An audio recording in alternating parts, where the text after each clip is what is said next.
going to Kolad.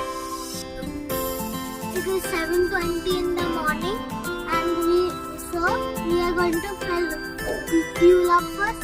Then we'll see you at Kolad. Bye. Alright, we're fueling up now. Once we're done, we head off. Check, air check. Next up, breakfast.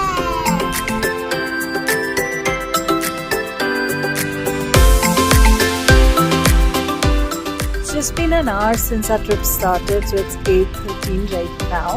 And our vlogger is already asleep, so good night. Oh no, he was just pretending to be sleeping.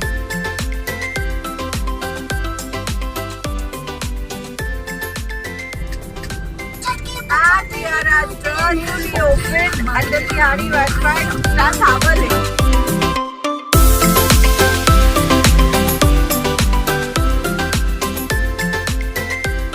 We were starving, so we already digged into our breakfast, but this is just what's left.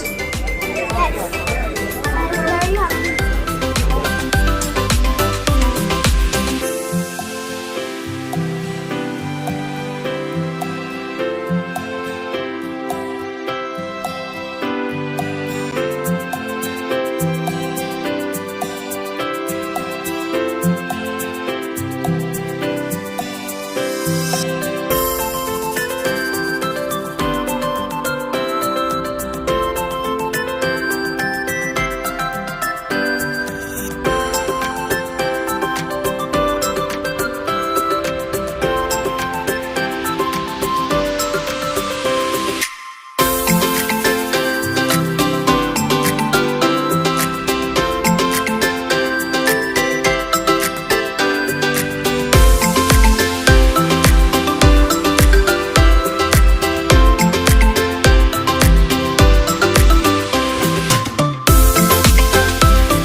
heading home now. It's 10:53 and we left around 10:40. So let's see when we reach home now. Bye. I'm gonna miss this